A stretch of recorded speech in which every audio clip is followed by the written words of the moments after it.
Good evening po, sir.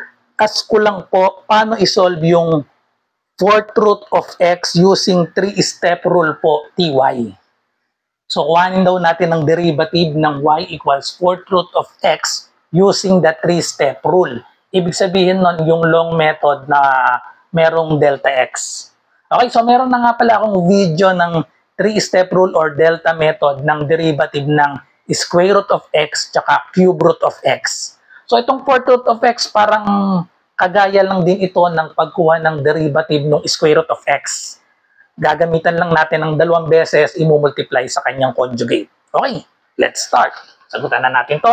First step, yung y at x, palitan natin ng delta y at delta x. So yung y magiging y plus delta y equals, itong x, palitan natin siya ng x plus delta x. Okay? So, yan yung first step. Second step, solve natin yung delta y. Yung y, ililipat natin sa kabilang side. So, therefore, we have delta y is equal to fourth root of x plus delta x minus y. Pero, ang value ng y ay equal sa fourth root of x. So, palitan na natin ito ng fourth root of x. Okay?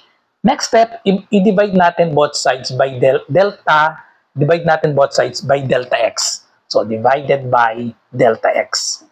Then, i-apply na natin yung limit. Tapos, yung limit ng delta y over delta x as delta x approaches 0. Ito na yung derivative. Limit of delta y over delta x as delta x approaches 0. Pag in-apply natin ito directly, ang mangyayari dito, palitan natin ng 0 ito. Pag pinalitan ng 0 yung delta x tsaka ito, 0, magiging siyang 0 over 0, which is indeterminate. So, kailangan gagawa tayo ng way para makancel itong delta x sa denominator. Kasi, pag sinubstitute directly, 0 over 0, indeterminate siya. So, gawa tayo ng way, ang gagawin natin dito, i-multiply natin sa conjugate nitong numerator para maalis natin itong radical. Gagamitin natin, bakit sa conjugate minumultiply? Kasi we have a plus b times a minus b that is equal to a squared minus b squared. Magiging siyang difference of two squares. Okay? Kaya i-multiply natin sa conjugate nito. Positive lang to. So we have fourth root of x plus delta x plus fourth root of x. Multiply natin both the numerator and denominator. So we have x plus delta x plus fourth root of x. Okay? So bakit natin multiply? Ulitin natin. Isang negative, isang positive para ma-apply natin ito. So equal na lang siya sa square nung first term minus square nung second term natin. Okay? So yun yung dahilan ba't minumultiply sa conjugate. Same nito, positive lang yung sign. Okay? So now i-apply natin ito. Magiging na lang siyang yung numerator, fourth root of x, first term natin, plus delta x square, minus fourth root of x, and then we have square. Okay? Ang isolve na lang muna natin itong numerator lang ito ha. Kopyahin na lang natin itong mga denominator natin para medyo maliit yung board natin. Okay? So therefore, equal na siya sa malalowest term ito, 2 to the 4th. Magiging siyang exponent natin, 2 to the 4th, magiging 1/2 na lang. So therefore, equal na lang ito sa square root of x plus delta x. Okay? Ito yon, yung numerator. 2 to the 4th, 2 tapos 4th root. So, kaya 2 over 4. So, magiging lowest term, 1/2.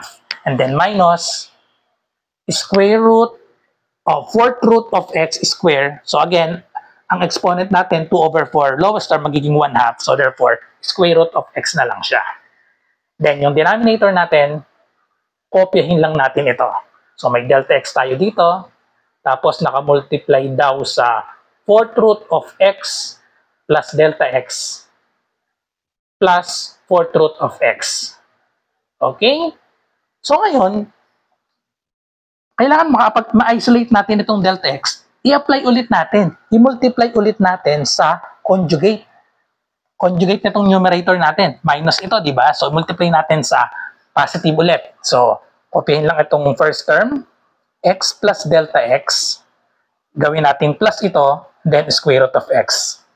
Siyempre, ganun din sa denominator, square root of x plus delta x plus square root of x. So, i-apply natin ulit ngayon ang as delta x approaches 0. Apply natin yung product of the sum and difference of two terms equal siya sa difference of two squares. Ibig sabihin, i-square natin itong first term. So, we have square root of x plus delta x squared minus square root of x squared. Okay? And then yung denominator, copyhin lang natin lahat yan. So, we have delta x times 4th root of x plus delta x plus 4th root of x. Then, nakamultiply pa dito sa square root of x plus delta x plus square root of x. Okay?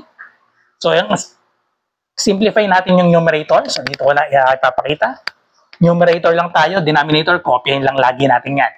So, i-square down natin yan. So, ibig sabihin, magigilang siyang x plus delta x. Cancel lang yung square and radical. Minus, cancel lang square and radical. So, we have x. Tapos, x minus x, cancel na ito. So, ibig sabihin, ang matitira sa numerator natin ay delta x na lang. Tapos, yung delta x, meron ding delta x sa denominator.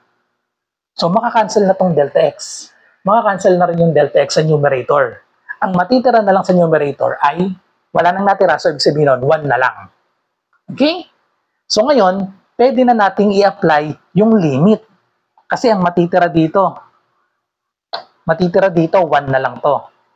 1 na lang ito. So, burahin na lang natin, ha? So, ayan, malinaw yung solution natin na magiging na siyang x plus delta x minus x ang numerator. Tapos, delta x yung matitira, may delta x din sa denominator. So, simplify na lang natin. So, burahin ko na yung delta x dito. Tapos, itong numerator, masyadong mahaba kasi pag sinulat pa ulit natin lahat. And then, wala na tayong space. So, gawin natin 1 na lang ito.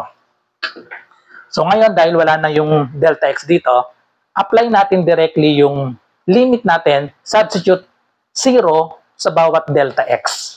Therefore, magiging sagot na natin, ito na yung derivative natin. Derivative of y with respect to x equals 1 over, palitan lahat ng delta x ng 0. So, ito ay 0. So, magkakaroon tayo ng, dito muna tayo sa una, magkakaroon tayo ng 4th root of x plus another 4th root of x.